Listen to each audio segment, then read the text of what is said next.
Hello दोस्तों, कैसे हैं आप सभी का आर्ट रिसर्च सेंटर में बहुत बहुत स्वागत है। दोस्तों, मैं आज आपके लिए विषय लेकर आया हूं प्रागैतिहासिक कला भाग 2। ये टॉपिक सभी कला परीक्षार्थियों के लिए समान रूप से अत्यंत आवश्यक है, इसलिए आपने प्रागैतिहासिक कला भाग 1 वीडियो नहीं देखा है तो आप ज़रूर देख लीजिएगा। तो आइए शुरू करते हैं आज का टॉपिक प्रागैतिहासिक कला भाग 2। दोस्तों, पहले वीडियो में आपने देखा था उत्तर प्रदेश के प्रागैतिहासिक केंद्र स्थल मिर्ज़ापुर, बांदा और इनके स्थानों से जो प्रागैतिहासिक चित्र प्राप्त हुए हैं, शैल चित्र जो प्राप्त हुए हैं, आपने देखे थे। आइए आज देखते हैं दूसरा राज्य मध्य प्रदेश। मध्य प्रदेश प्रागैतिहासिक चित्रों का महत्वपूर्ण राज्य रहा है और इसके अंतर्गत जो स्थल हैं वो अत्यंत महत्वपूर्ण हैं। मध्य प्रदेश का एक स्थल है पंचमढ़ी। पंचमढ़ी को महादेव का दूसरा घर कहते हैं और पहला घर महादेव का कैलाश पर्वत है, आप जानते हैं। और ये पंचमढ़ी महाभारत और पांडवों से संबंधित है। 1932 में जी.आर. हंटर ने पंचमढ़ी के चित्र खोजे और 1936 में D.H. गार्टन ने चित्र प्रकाशित किए। यहाँ से सर्वाधिक धनुर्धारी के चित्र प्राप्त हुए हैं। अधिकांश चित्र पंचमढ़ी के सफ़ेद रंग में बनाए गए हैं। पंचमढ़ी के चित्र स्पेन के अल्टामिरा गुफा के समकक्ष माने जाते हैं और यहाँ 3 स्तर के चित्र प्राप्त हुए हैं, डमरूनुमा और तख्तीनुमा। दूसरे हैं असंतुलित आकार के चित्र, बेडौल आकार के चित्र और तीसरे हैं सामाजिक जीवन यानी घरेलू जीवन के चित्र भी यहाँ से प्राप्त हुए हैं। यहाँ से इमली खोह एक स्थान है। यहाँ से सांवर के आखेट का चित्र प्राप्त हुआ है और बैल के शिकार का चित्र यहाँ से प्राप्त हुआ है। जम्मू द्वीप से कांटेदार सिंही के चित्र प्राप्त हुए हैं और नृत्य वादन करते मनुष्यों का चित्र मिला है। लश्कर या खोह से सितार वादक गर्दभ मुख देवता का चित्र मिला है। दोस्तों, ये मिस प्रिंट हो गई हैं, ये गर्दभ मुख देवता लिखा है। मांटे राजा से पारिवारिक जीवन का चित्र प्राप्त हुआ है और डोरोक द्वीप से बांसुरी बजाते बंदरनुमा आकृतियाँ मिली हैं। बनिया बोरी से सगर्भा गाय के प्रमाण मिले हैं, चित्र मिले हैं और मांडा देव गुफा से छत पर शेर व चीते के आकेट के दृश्य मिले हैं। महादेव बाजार से विशालकाय बकरी का चित्र मिला है। आगे बहुत इम्पोर्टेंट ये स्थल है होशंगाबाद, जो मध्य प्रदेश में है। होशंगाबाद जो बहुत ही इम्पोर्टेंट है, आजमगढ़ पहाड़ी पर है और जो नर्मदा नदी घाटी में स्थित है। यहाँ से 12 शैलाश्रय में गुफा चित्र मिले हैं और यहाँ के चित्र क्षेपांकन पद्धति से बनाए गए हैं। होशंगाबाद के चित्रों की खोज मनोरंजन घोष ने 1922 में की थी और यहाँ से होशंगाबाद से जो चित्र प्राप्त हुए हैं, छलांग लगाते बारहसिंगा चित्र प्राप्त हुए हैं। सर्वाधिक हाथी के चित्र यहाँ से मिले हैं। इसके अलावा छलांग लगाते बारहसिंगा, 4 धनुर्धारी और अस्त्रधारी घोड़सवार के दृश्य मिले हैं। शैलाश्रय 4 में विशाल मयूर का चित्र है और इसी में वन देवी का चित्र है। शैलाश्रय 10 में जिराफ समूह का चित्र मिला है। महामहेश का अंकन जो 10 फुट लंबी और 4 फीट चौड़ी है। महामहेश का अंकन भी होशंगाबाद से मिला है। विशालकाय हाथी जो हल्के पीले रंग में 4 फुट लंबा है का चित्र मिला है। आगे आइए देखते हैं मध्य प्रदेश के रायसेन जिले में स्थित है भीमबेटका। अत्यंत महत्वपूर्ण स्थल है प्रागैतिहासिक चित्रों का भीमबेटका, जिसको जू रॉक शेल्टर भी कहते हैं। भीमबेटका को जू रॉक शेल्टर कहते हैं और भीमबेटका एक पहाड़ी है। कहा जाता है ये भीम के बैठने का स्थान था, इसलिए इसको भीमबेटका कहते हैं। ये पुरानी किंवदंतियाँ हैं, जैसा भी हम और आपको जैसे प्रमाण मिलते हैं वैसी चर्चाएं की जाती हैं। तो भीमबेटका भीम के बैठने का स्थान है, इसको कहते हैं। और सबसे पुरानी ज्ञात कलाकृति है भीमबेटका पेट्रोग्लिप्स। ये जो भीमबेटका है मध्य पाषाण कालीन है और यहाँ से सांप्रदायिक सभा के चित्र प्राप्त हुए हैं।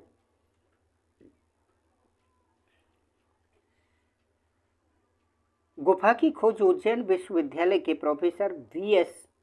वाकड़कर, विष्णु श्रीधर वाकड़कर ने 1958 में की थी। इन्हें 1975 में पद्मश्री पुरस्कार से भारत सरकार ने नवाजा था। 2003 में यूनेस्को ने भीमबेटका को विश्व विरासत की सूची में रखा है। भीमबेटका भोपाल से 70 किलोमीटर दूर है और यहाँ 600 गुफाएं मिली हैं, जिनमें से 275 में चित्र प्राप्त हुए हैं। और ये चित्र दीवार और छत पर बने हैं लाल रंग से, यानी गेरू से। भीमबेटका में भी 2 स्तर के चित्र मिले हैं।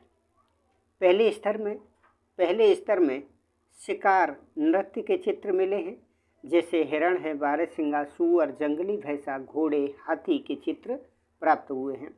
दूसरे स्तर में मानव को जानवरों के साथ मित्रवत रूप में दिखाया गया है, जैसे कृषक हैं, ग्वाले हैं और उनके आखेट हैं। ऐसे चित्र 2 स्तर में प्राप्त हुए हैं। मध्य प्रदेश में एक स्थान है जावरा घाटी, जहाँ से बड़े आकार के भैंसे का चित्र प्राप्त हुआ है। और दूसरी है गणेश घाटी, जहाँ से युद्ध के चित्र प्राप्त हुए हैं। अगला स्थान है मध्य प्रदेश में मंदसौर।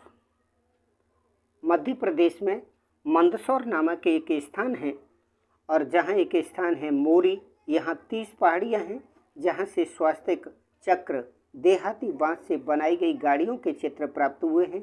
पशुओं को हाँकते ग्वाले और नृत्यरत मानव के चित्र प्राप्त हुए हैं। मध्य प्रदेश में अगला स्थान है मुरैना जनपद में पहाड़गढ़। पहाड़गढ़ से मधुमक्खी के छत्ते से परिपूर्ण और हाथी पर सवार आदि मानव के चित्र प्राप्त हुए हैं। दोस्तों, अगला स्थल है प्रागैतिहासिक चित्रों का छत्तीसगढ़। मोस्ट इम्पोर्टेंट है, आप इसको ज़रूर देखिएगा और ध्यान रखिएगा, नोट डाउन कर लीजिए। छत्तीसगढ़ रायगढ़ जिले में है। सिंघनपुर, यानी सिंघनपुर छत्तीसगढ़ के रायगढ़ जिले में स्थित है, जो माठ नदी के पूर्व में स्थित है। चावरथल पर्वत श्रृंखला में 50 गुफाएं स्थित हैं, जहां यानी जिसकी खोज 1910 में W. एंडरसन ने की थी और 1913 में अमरनाथ दत्त ने भी यहाँ कुछ कार्य किया था। और यहाँ स्टेंसिल पद्धति से, छेपांकन पद्धति से चित्र बनाए गए हैं। यहाँ से चित्र हैं, सिंघनपुर से चित्र प्राप्त हुए हैं। द्वार पर असंयत कंगारुओं के चित्र, घायल भैंसा तीरों से बिधा हुआ, मत्स्य कन्या, सीढ़ी नुमा पुरुषाकृति, सूंड उठाए हाथी, जंगली सांड को बर्छी से छेदते हुए ऐसा चित्र प्राप्त हुआ है। और जंगली सांड को बर्छी से छेदते हुए आखेट का चित्र यहाँ से प्राप्त हुआ है। छत्तीसगढ़ में अगला स्थान है कबरा पहाड़। यहाँ से जो चित्र प्राप्त हुए हैं कबरा पहाड़ छत्तीसगढ़ से। आइए देखते हैं चीते से भयभीत आखेटक के चित्र, जंगली भैंसे को पकड़ते हुए और बरछी से छेदते हुए चित्र मिले हैं। छत्तीसगढ़ में अगला स्थल है प्रागैतिहासिक केंद्र स्थल, जहाँ से चित्र प्राप्त हुए हैं विशालकाय छिपकली, खरगोश, जंगली भैंसा के चित्र छत्तीसगढ़ बोतालदा से प्राप्त हुए हैं। राजस्थान कोटा में आप देखिए इसकी क्या विशेषता है। कोटा को क्षेत्रीय महिलाएं और पुरुष सीता जी के मांडलो कहते हैं। और अगला स्टेट है प्रागैतिहासिक चित्रों का उत्तराखंड। उत्तराखंड में अल्मोड़ा है और अल्मोड़ा के अंतर्गत एक स्थान है लखुदियार, जिसका अर्थ होता है 1,00,000 गुफाएं। अगला केंद्र स्थल है, अगला केंद्र है बिहार। बिहार में चक्रधरपुर है और चक्रधरपुर से प्रागैतिहासिक चित्र ये प्राप्त हुए हैं।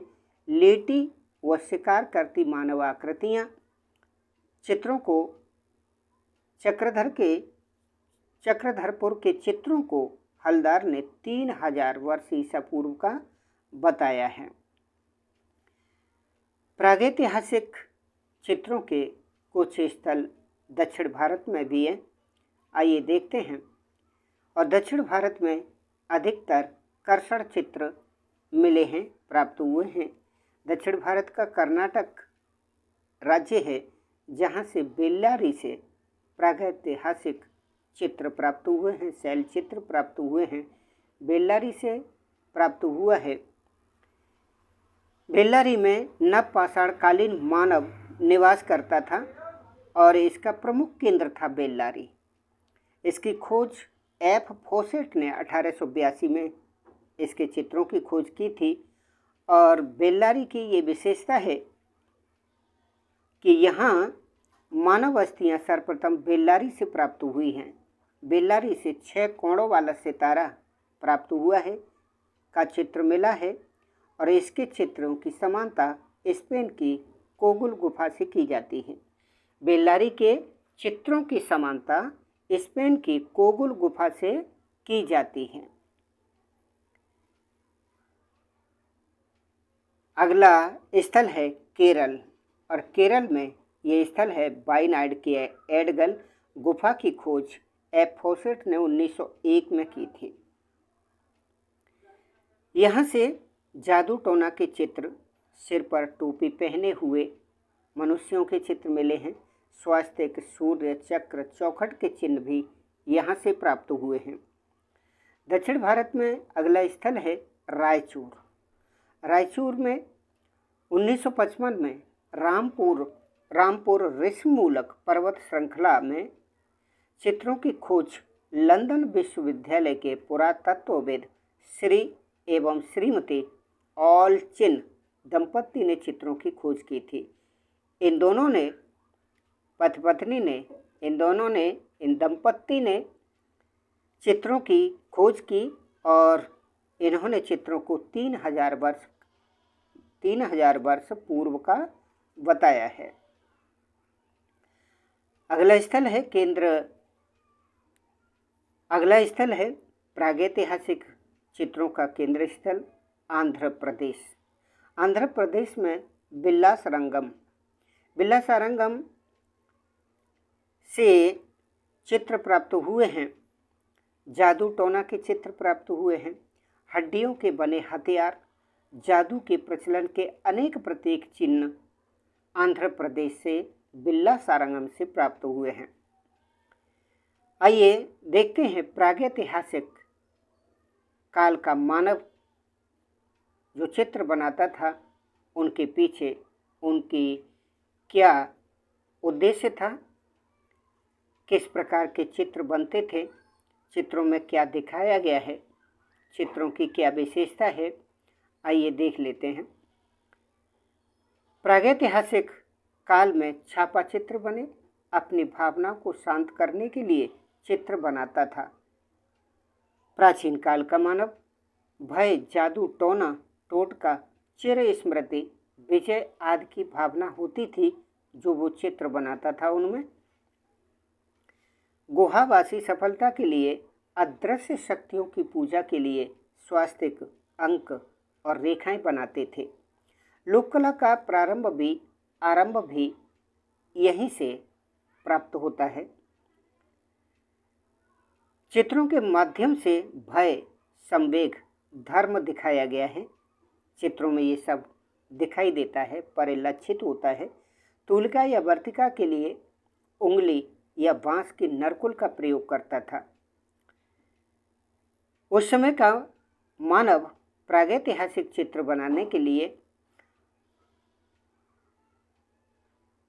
हड्डी का प्रयोग करता था, यानी रंग मिलाने के लिए किसका प्रयोग करता था? रंग घोलने के लिए, रंग मिलाने के लिए पशुओं की पुट्ठे की हड्डी का प्रयोग करता था। रंगों में पशुओं की चर्बी मिलाता था और प्रागैतिहासिक चित्र अधिकांश गेरू और चारकोल से बने हैं। चारकोल दोस्तों कोयला को ही कहते हैं। चारकोल कोयला होता है, कोयला। पूछ लिया जाता है प्रश्न, चारकोल क्या है? तो आपको बताना है कोयला होता है, एक प्रकार का कोयला होता है चारकोल। आइए, प्रागैतिहासिक काल में खनिज और भूमिज रंगों का प्रयोग किया गया। खनिज यानी भूमिज रंगों का प्रयोग किया गया। जैसे लाल के लिए गेरू का प्रयोग किया गया, पीले के लिए रामराज का प्रयोग किया गया और सफ़ेद के लिए खड़िया, काले के लिए काजल या कोयला का प्रयोग होता था, करता था। अब चित्र, प्रागैतिहासिक काल का मानव चित्र कहाँ बनाता था? गुफा की दीवार पर और छतों पर। ये उसके धरातल थे, जहाँ चित्र बनाया जाता है उसको धरातल कहते हैं। आगे आइए देखते हैं, प्रागैतिहासिक काल के चित्रों का विषय था शिकार यानी आखेट। पशु पक्षियों का शिकार करता था। मानव पशु पक्षियों का शिकार करता था और प्रागैतिहासिक चित्रों की क्षेपांकन पद्धति से चित्र बने हैं। चित्रों में पीपल वृक्ष का अंकन किया गया है। चित्रों में सर्प को नहीं दिखाया गया। आखेट में स्त्रियों को भी नहीं दिखाया गया है। तमाम चित्र हम देखते हैं प्रागैतिहासिक काल के, लेकिन ये जो विशेषताएं हम बता रहे हैं वो दिखाई नहीं देती। वो दिखाई देती हैं जैसे सर्प नहीं दिखाई देता, और आखेट करने में पुरुषों की आकृतियाँ दिखाई देती हैं, महिलाओं की आकृतियाँ दिखाई नहीं देती। प्रागैतिहासिक केंद्रों के खोजकर्ता, आइए देखते हैं प्रागैतिहासिक जो केंद्र हैं उनके खोजकर्ता किस स्थान के कौन हैं। आइए देख लेते हैं। बांदा की खोज 1960 में C.A. सिल्वेरॉड ने की थी। C.A. सिल्वेरॉड ने की थी। होशंगाबाद की खोज 1922 में मनोरंजन घोष ने की थी। भीमबेटका की खोज 1957 या 58 में हुई थी। 1958 में V.S. वाकड़कर ने की थी। पंचमढ़ी की खोज 1936 में D.H. गार्टन ने की थी। सिंघनपुर की खोज 1910 में W. एंडरसन ने की। और आगे देखते हैं, बेल्लारी की खोज F.